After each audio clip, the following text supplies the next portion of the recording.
우리 한번 인사합시다. 앞에 뒤에 분 한번 눈을 마주치며 인사합시다. 오늘도 잘 오셨습니다. 큰 복 받으시기 바랍니다. 아멘. 할렐루야. 오늘은 하나님의 말씀, 성경적인 믿음으로 살아봅시다 하는 주제로 은혜받기 바랍니다. 왜냐하면 우리가 내 생각대로, 내 고집대로, 내 주장대로 살려면 힘들어요. 스트레스도 많이 받고, 하고자 하는 우리 뜻대로 마음대로 안 될 때도 많고, 또 주위 사람들에게 비난받을 때도 없지 않아 생겨나요. 그래서 우리는 내 생각대로가 아니라, 내 뜻대로, 내 주장대로가 아니라, 내 고집대로가 아니라 성경적인 믿음, 즉 하나님의 말씀에 근거한 믿음으로 살기를 힘써야 됩니다. 시편 119편 105절의 말씀 보니까 주의 말씀은, 하나님의 말씀은 내 발의 등이요 내 길의 빛이니이다 그랬습니다. 한번 따라합시다. 주님의 말씀은 내 발의 등이요 내 길의 빛이니이다. 아멘. 특히 우리 장로교회는 항상 이 하나님의 말씀, 성경 말씀을 가까이 하는 성도들입니다. 그래서 말씀 중심의 교회, 하나님의 택하신 이스라엘 백성들은 이 하나님의 말씀을 소중히 여겼습니다. 지금도 이스라엘 나라를 가보면 이 하나님 말씀을 얼마나 소중히 여기는지, 이분들은요 생명처럼 여깁니다. 아니 자기 생명보다 더 소중히 여깁니다. 시편 119편의 말씀 보면은 주님의 말씀이 금이나 은보다 더 귀하고, 주님의 말씀을 받기 위해서는 고난도 달게 받겠다고 말씀을 했어요. 오늘날 예수 믿는 그리스도인들은 이 하나님 말씀을 가까이 하지 않는 우를 범할 때가 많아요. 오히려 하나님 말씀보다 자기 생각을 굴려, 머리를 굴려, 자기 지혜를 짜낸, 자기 또는 습관을 따라 해보니까 안 되더라 주장하기도 하고, 자기 주장을 앞세우기도 하고, 다른 사람의 경험담을 들어보고, 또 성공한 사람들의 그 사는 방법을 배우려고 할 때가 많습니다. 하나님 말씀을 가까이 하지 않고 그런 우를 범할 때가 많아요. 하나님 말씀보다 자기의 생각과 자기의 방법, 세상의 지혜를 의지할 때가 많습니다. 자기 주장이 너무 강하거나 앞세우면 하나님이 역사하시지 않습니다.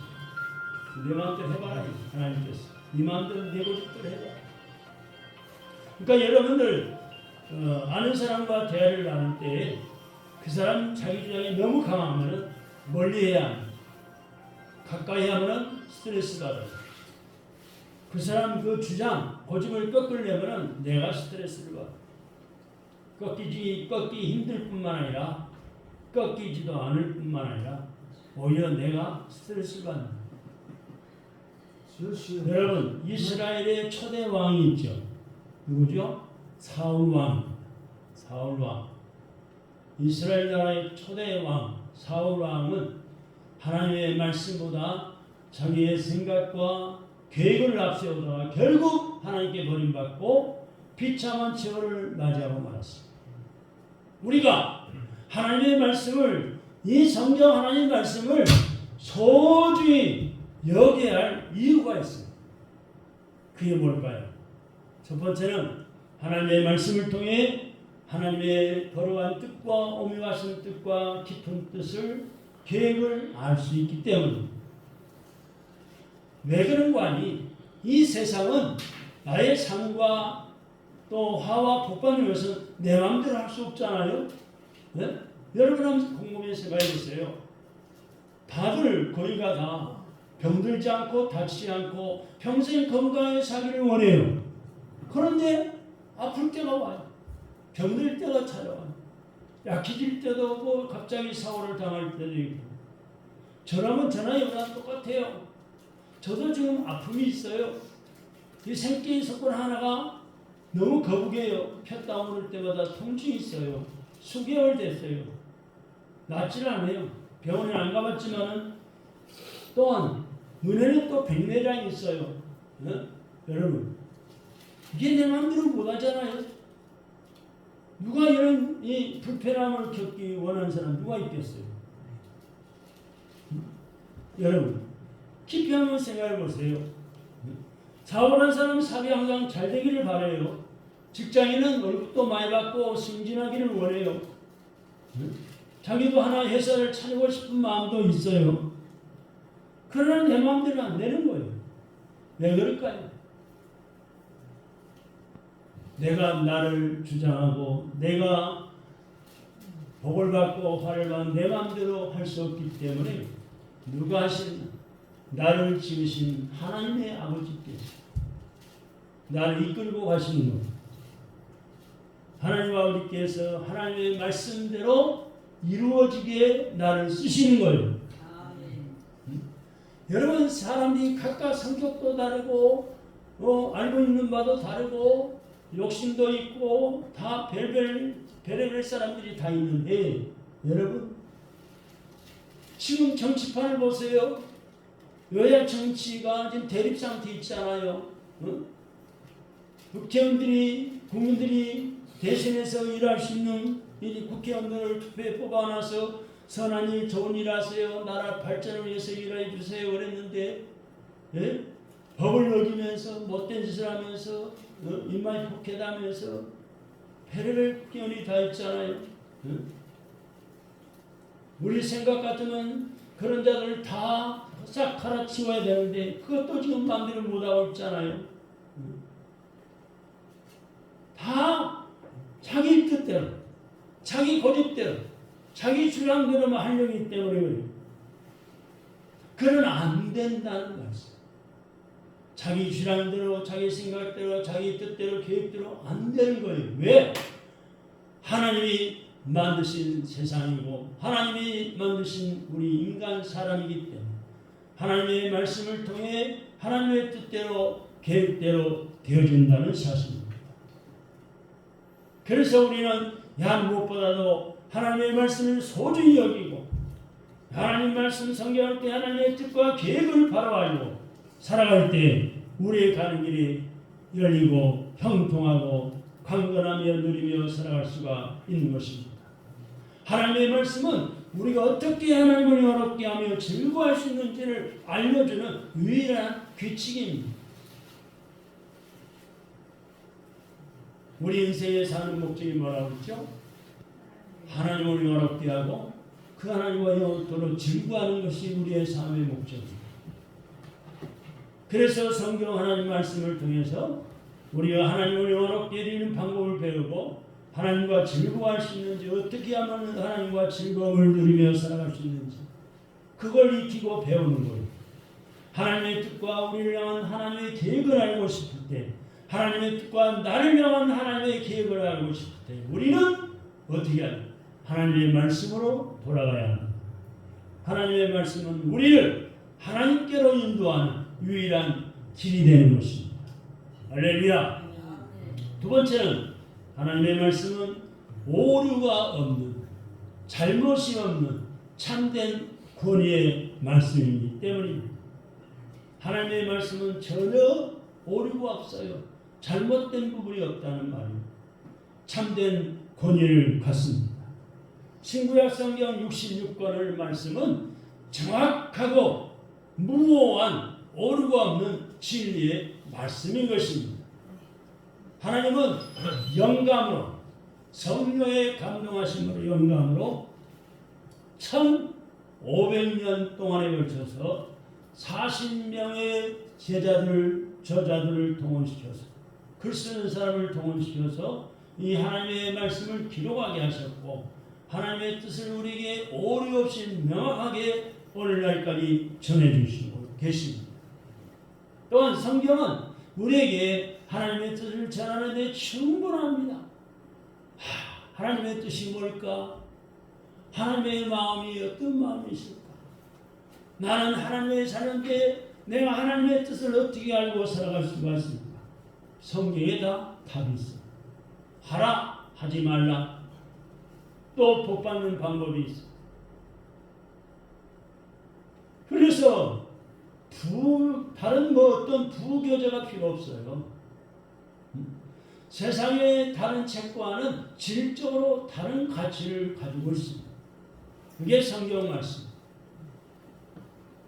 세 번째는 하나님의 말씀은 우리의 삶의 길이요 빛이기 때문입니다. 이 하나님의 말씀에는 교훈과 책망과 바르게 함과 의로 교육하기에 필요한 모든 것이 다 기록이 되어 있습니다. 성경에. 그래서 이스라엘 백성들은 포로 생활 중에서도 여러분 포로가 얼마나 비참한 줄 아세요? 자유가 별로 없어요. 그냥 그 나라에서 시키는 대로 해야 돼요. 밥 안 주면 굶어야 되고 시키면 일하고 노동일하고 자유가 별로 없어요. 그런 포로 생활 중에도 이스라엘 백성들은 자녀들에게 하나님 말씀을 가르치고 지키게 했습니다. 하나님의 말씀은 우리를 하나님의 사람으로 온전하게 할 뿐만 아니라 세상에서 선한 일을 행할 능력을 줍니다. 하나님께서 우리에게 주신 최고의 선물은 바로 하나님의 말씀이 성경입니다. 성경이 얼마나 귀한 것인지 한번 읽어보고 또 읽어보세요. 애우고 애워보세요. 마음에 새기고 순종해보세요. 하나님이 기적을 이루십니다. 나 같은 사람을 하나님이 크게 쓰십니다. 안 될 것 같은 일도 말씀대로 순종하면 기적을 이루어 하게 하십니다. 할렐루야. 그래서 성경이요. 선생님이 가면은 좀 비싸요. 일반 책보다 좀 비쌉니다. 고급으로 만들어지기도 했지만은 예견관이 하나님의 말씀 성경은 아무나 사가지 않기 때문에 사가는 사람이 적어요. 일반 책은 너도 나도 많이 사가지만 그리고 하나님의 성경 말씀은 이렇게 보배요, 진리요, 하나님이 직접 말씀하신 거기 때문에 귀한 거예요. 그래서 우리가 이 하나님의 말씀으로 온전케 되기를 원하면은 자꾸 성경을 읽고 듣고 배우고 순종해 볼 때 하나님이 역사하십니다.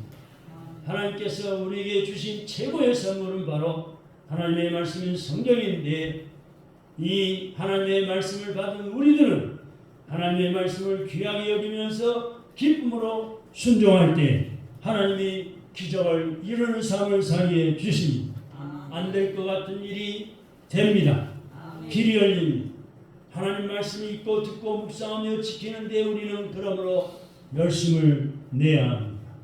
믿음의 시작과 성숙은 믿음의 시작을 어떻게 할 것이냐, 내 믿음이 어떻게 자라날 것이냐, 그것은 바로 하나님의 말씀을 성경으로 비롯되는 것입니다. 이 하나님의 말씀의 성경은 우리의 영혼의 양식. 사람이 두 가지로 되어 있잖아요. 영혼과 육체. 하나님이 우리를 흙으로 빚어서 이렇게 만드시고 코에 혼, 영혼, 생기를 불어넣으셨어요. 그걸 숨을 쉬게 하셨잖아요. 그래서 우리가 육체 속에 영혼이 담겨 있어요. 그래서 사망하신 분, 돌아가신 분 보면 육신의 몸은 그대로 있어요. 머리털도 그대로 있고 손발도 그대로 있고 근데 혼이 나와 있어요. 육체 속에 혼이, 영혼이 떠났어요. 분리가 됐다면 그래서 시신이라고 하죠. 영혼이 없어진 게 아니라 그 몸에서 빠져나온 거예요. 근데 그 영혼의 양식이 하나님의 말씀이라는 거예요. 그러니까 살아있는 분, 여러분, 저와 여러분들은 이 육체 속에 있는 내 영혼, 혼이 잘 돼야 돼요. 혼이. 그래 혼이 안 빠져나가요. 혼이 병들지 않아야 돼요. 혼이 약해지지 않도록 힘써야 돼요. 그것은 바로 하나님의 말씀으로 되어집니다. 하나님의 말씀. 할렐루야. 하나님의 말씀으로 내 육체 속에 담겨있는 내 혼이 잘 되도록 영혼의 양식 하나님 말씀을 날마다 읽고 듣고 또 배우고 말씀을 순종해서 영혼이 튼튼하게 만들어야 돼요. 그래서 육신의 삶을 지배할 수 있어야 합니다. 죄짓고 싶은 마음을 다 지배해서 죄 안 짓도록 하고 생각을 울려서 손과 발로 죄를 지은 게 얼마나 많습니까? 아무거나 쓸데없이 주워먹고 빨아대고 그러다가 몸에 병들고 이거 영혼이 약해서 그래요. 영혼. 그러니까 영혼이 약해지니까 자꾸 죄 짓는 대로 손과 발이 가는 거예요. 그래서 우리는 이 하나님의 말씀을 읽고 듣고 묵상하며 지키는 데 열심을 해야 합니다. 믿음의 시작과 성숙은 하나님의 말씀 성경으로 시작되기 때문에 그래서 하나님의 말씀인 성경은 내 영혼의 양식이고 내 신앙생활의 표준이고 신앙인의 교과서이고 신앙생활의 나침판과 같습니다. 봉사하는 국가에는 나침판이 있죠. 이 하나님의 말씀이 내가 어느 쪽으로 가야지 어느 방향으로 가서 살아야지 복을 받는지 어떻게 해야 복을 받는지 성경이 다 가르쳐주고 있습니다. 그러므로 무엇보다도 항상 성경 말씀을 우리 믿음의 최고의 자리에 두어야 할 줄로 믿습니다. 아멘. 오직 말씀, 오직 말씀으로 이것은 종교개혁 시대에 있어서 매우 중요한 슬로건이었습니다. 왜냐하면 그 당시에 로마 캐톨릭 교회가 성경을 교인들이 다 가지고 신앙생활하는 것이 아니라 그 당시에는 신부만 성경을 가졌어요. 그 신부가 성경 말씀을 지멋대로 해석을 해 가르칩니다. 성경을 성경대로 바로 가르쳐야 되는데 교인들은 이 캐톨릭 신자들은 성경이 없으니까 어떻게 가르치든 알 수가 없잖아요. 성경에 어긋나게 가르치는지 올바로 가르치는지. 그래가지고 오직 말씀으로 성경으로 돌아가자. 슬로건을 내버렸습니다. 성경의 유일한 권위를 강조했습니다. 하나님의 말씀으로 돌아가자는 겁니다. 그 당시에는요 교황이 있었잖아요. 지금도 교황이 있지만 교황의 권위와 세속적인 전통이 결코 성경 위에 있을 수 없다는 것입니다. 정격시대, 중세시대에 가서 부패의 원인이 뭡니까? 세계 역사를 고대 시대, 중세시대, 현대시대 이렇게 나눌 수 있는데 중세시대의 부패의 원인은 성경을 제대로 알지 못했기 때문에 타락합니다. 자꾸 죄가 저질러집니다. 성경을 읽지보다는 그 평신도들은 교황과 사제의 잘못된 가르침을 분별해낼 수가 없었어요. 성경이 없으니까. 어디다 맞춰볼 거예요. 그래서 종교개혁자들이 먼저 한 일은 누구나 다 성경을 읽을 수 있도록 일상의 언어로 번역하는 일이었어요. 모든 사람이 누구나 성경을 볼 수 있도록 번역을 했어요. 근데 그 독일이라는 나라에는 때마침 그 당시에 구텐베르크 인쇄기가 발달되어 있어 성경을 번역해서 대량으로 만들어냈어. 출판하게 되고 일반 대중들도 쉽게 성경을 읽게 됐습니다. 하나님의 말씀의 절대 권위가 종교개혁의 가장 큰 이유로 중요한 이유로 자리 잡았습니다.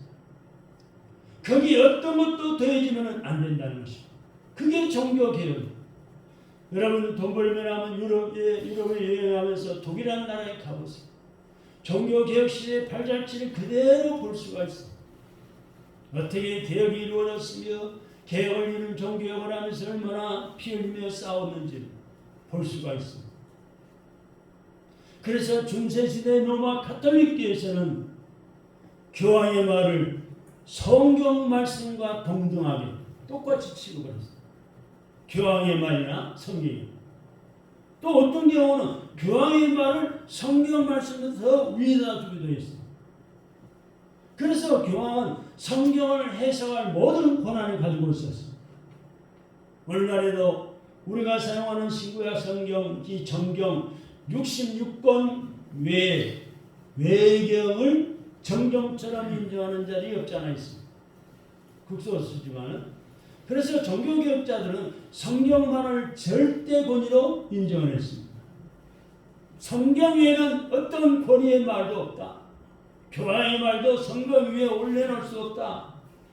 성경 말씀만을 절대 권위로 인정을 했습니다. 그래서 시대마다 그 시대를 움직이는 트렌드가 있습니다만, 그러나 하나님의 말씀 앞에서 시대의 트렌드는 아무런 가치가 없습니다. 어떤 사상이나 어떤 여론이든 성경 말씀에 의해서 평가되고, 왜 성경이 진리니까 그것으로 옳고 그름을 판단받아야 하는 것입니다. 그래서 오늘 본문에 돌아가서 오늘 보면 시편 1편 1절로 2절의 말씀 보니까 지금 복 있는 사람이 하지 않는 것과 하는 것은 뭘까? 그걸 말씀드리고 있습니다. 복 있는 사람이 하지 않을 것 뭘까요? 복 있는 사람은 1절 한번 읽어봅시다. 시작. 복 있는 사람은 시작. 복 있는 사람은 악인들의 길을 따르지 아니하나 죄인의 길에 서지 아니하나 오만한 자들의 자리에 앉지 않습니다. 아멘. 복 있는 사람은 여러분 전화에나 다 복이 있어야 되잖아요. 복 있는 사람은 뒤죽박죽 사는 게 아니에요. 세상 따라 불신자 따라 사는 거 아니에요. 악인들, 악한 사람들의 꾀가 있어요. 그걸 따르지 말아야 돼요. 죄 짓는 사람들의 길에 서지 말아야 돼요. 같이 죄 짓게 되니까. 오만한 자들의 자리에 앉지도 말아야 돼요. 더 나아가서 복 있는 사람은 또 어떻게 해야 돼요? 적극적으로 계속해서 시작 2절 시작. 오직 여호와의 율법을 즐거워하여 그 율법을 밤낮으로 묵상해야 된다는 것입니다. 복 있는 사람이 하지 말아야 할 것, 악인들의 꾀를 따르지 말고 죄인의 일에 서지 말고 오만한 자리에 앉지 않고, 복 있는 사람은 오직 하나님의 말씀을 즐거워하는 것, 성경을 밤낮으로 즐거워하면서 그 성경 말씀을 밤낮으로 묵상하며 살아야지 복 있는 사람이 된다는 거예요. 복 있는 사람이 하는 것은 하나님의 말씀을 즐거워하면서 언제나 머릿속에 생각하는, 마음에 품고 묵상하는 것이. 반대로 복 있는 사람이 하지 않는 것은 죄악된 생각을 따르거나 그 일에 동참하지도 않고 악인들과 함께 하지도 않는 겁니다. 이를 피할 수 있는 길, 즉 죄악된 생각을 따르거나 그 일에 동참하지 않고 악인들과 함께 하지도 않으려면은 오직 하나님의 말씀만을 증거하고 묵상하는 거예요. 그래서 우리 교회가 절기 때마다 또한 한 달에 한 번 정도 성경 암송대회 하는 이유가 그거예요. 이제 말씀을 듣고 잊어버린 것이 아니라 암송해서 마음에 새기고 머리에 새기고 늘 묵상하자 이거예요. 네, 복 있는 사람이 되기 위해서. 할렐루야. 여기 이 2절의 말씀 보시면은 더 나아가서 하나님의 말씀을 가까이 하는 건전한 태도는 어떤 모습일까? 그걸 말씀해 주셨습니다. 네? 오직 여호와의 율법을 즐거워하여 그 율법을 밤낮으로 묵상하는 자가 복 있는 사람이라고 합니다. 이 하나님 말씀을 가까이 하는 거예요. 어떻게 건전한 태도로 할 수가 있을까? 그것은 오직 하나님의 말씀을 감사함으로 기쁘게 받아 언제 어디서나 읽고 묵상하는 것. 할렐루야. 요즘에는 또 연세가 드신 분들은 눈이 잘 안 보인다. 글씨가 적으니까. 우리에는 글씨가 큰 성경들이 몇 권 있어요. 어제도 우리 김호환 성도님이 글씨 큰 성경을 한 권을 갖다 놨는데, 여러분 그 성경 읽으면요 글씨가 커가지고도 돋보기 안 보도 잘 볼 수 있어요. 여러분 오직 우리는 유일한 한 가지만을 의미하는 것, 오직 하나님 말씀을 감사함으로 기쁘게 받을 뿐만 아니라 언제 어디서나 읽고 묵상하는 거예요. 옛날에 군인들은요, 그 기도원에서 나오는 조그마한 쪽복음이 있어요. 손바닥 절반 정도 되는 그것을 이 가슴에 주머니에 넣고 전투에 나가다 전투하다가 총을 맞았는데 성경 넣는 주머니 맞아. 성경이 실탄에 맞아가지고 그래서 군인이 살았다는 거예요. 성경에 총알이 맞아가지고 뚫지 못하니까 그 사람이 총알 먹고도 살았다는 거예요. 이런 일화가 있어요. 여러분, 우리 성경이 얼마나 중요한지 몰라요. 오늘 여기 지금 보니까 오직이라는 말씀이 나와요. 오직. 2절 보니까 오직은 유일한 한 가지만 의미하는 거예요. 한 가지만. 신앙인은, 예수 믿는 우리는 여호와의 율법, 즉 하나님의 말씀만을 즐거워해요. 다른 것 즐거워하면 안 돼요. 네? 술 먹은 사람은 술을 즐겨하고 한 대 빠는 사람은 그 담배 연기 그거 취해가지고 빠는데, 마약을 즐거워하는 사람은 또 그거 머리에 뭐 헷가닥하는 걸 좋아가지고 빨다가 병신 되는데, 정신병자가 되는데, 여러분 그거 다 끊을 건 끊어야 돼요. 그 나쁜 거 해로운 거 안 끊으면서 건강하기를 바라는 것은 도둑음식 거예요. 잘못된 거 앞뒤가 안 맞잖아요. 오직 한 가지만을 우리가 뭐예요?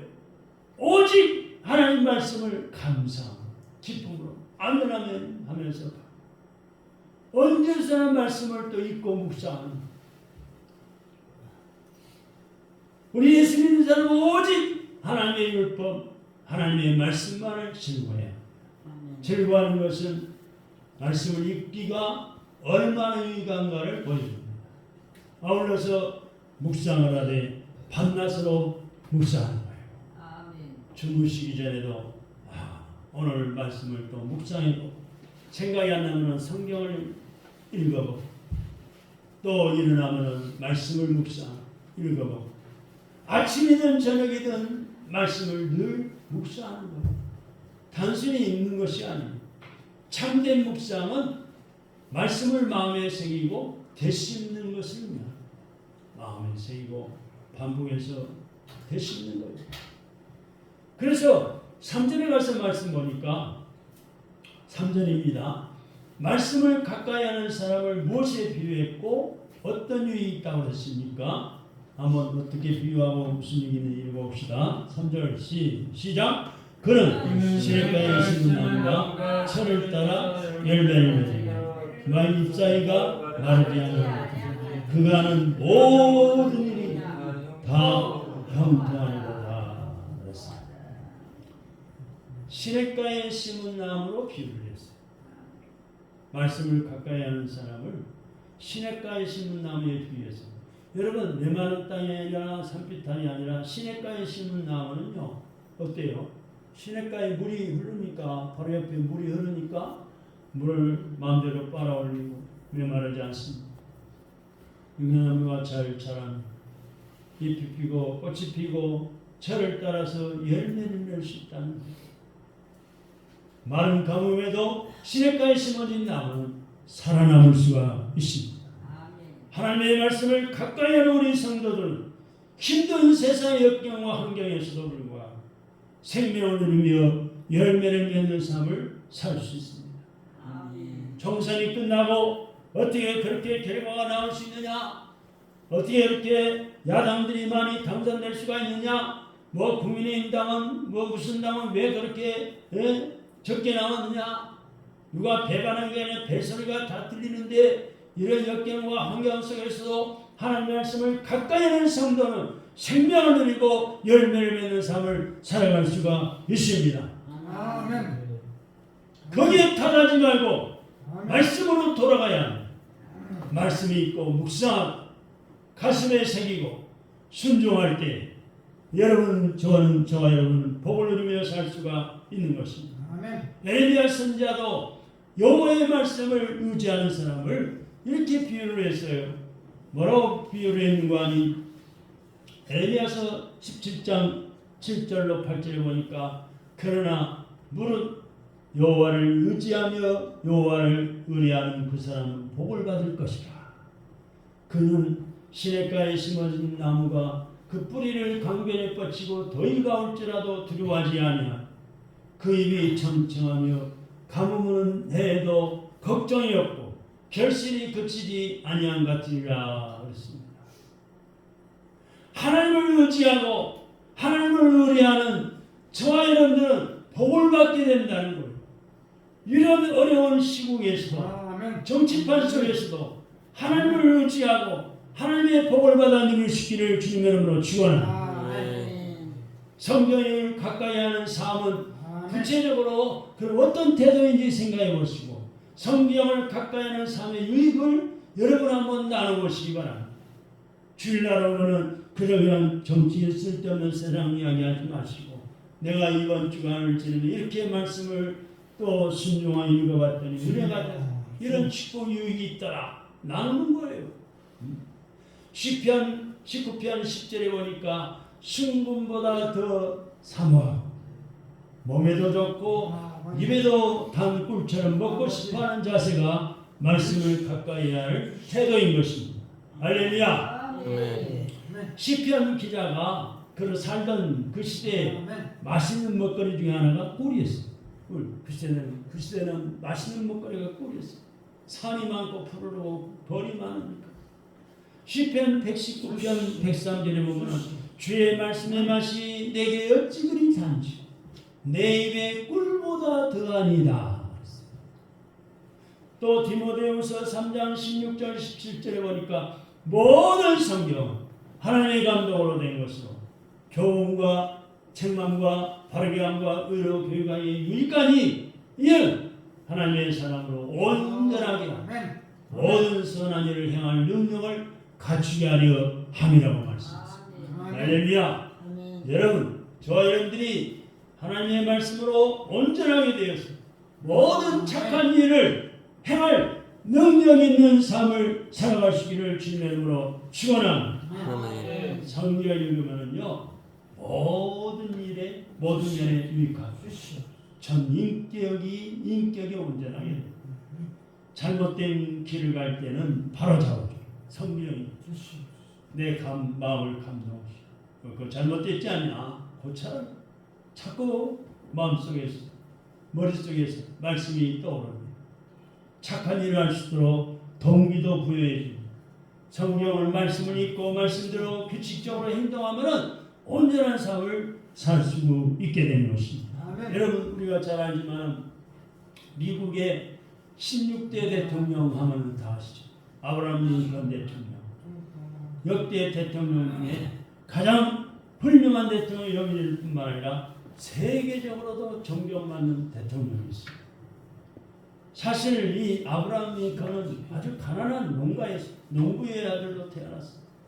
학교 교육이라면요 1년도 채 받지 못했어요. 근데 링컨은 통나무집에서 어렵게 세월을 살았는데 어린 시절에 어머니께서 돌아가십니다. 어머니는 돌아가시기 전에 더욱더 힘든 생활을 보내야 했지만 그러나 그 링컨의 어머니는 재산보다 유일한 더 중요한 유산을 남겨주셨습니다. 어머니는 세상을 떠나실 때 링컨 아들을 위해서 자기가 늘 즐겨보던 성경책을 물려주셨습니다. 성경 한 권을 물려주셨습니다. 그게 재산. 어머니는 링컨에게 나는 너에게 이것밖에 네게 줄 수밖에 없지만 이것밖에 물려주지 못하지만 이 성경을 늘 읽고 그대로 살라 라고 유언하셨어요. 어머니 유언대로 링컨은 평생도록 성경을 읽고 그 말씀대로 순종해 지킴으로 존경받는 정치 지도자가 됐습니다. 근데 더 놀라운 것은 대통령 취임식 때 링컨은 조그마한 복제 성경을 드러내 보이면서 내가 대통령이 된 것은 이 성경 때문이고 나의 어머니가 나에게 준 것이라고 간증했다. 성경을 읽는 것은 어떤 교육을 받는 것보다 유익한 일이 성경을 묵상하는 것은 우리가 바르게 가도록 방향을 잡아주는 나침판처럼 우리 인생의 길을 잘 되는 길로 인도해 주심. 할렐루야.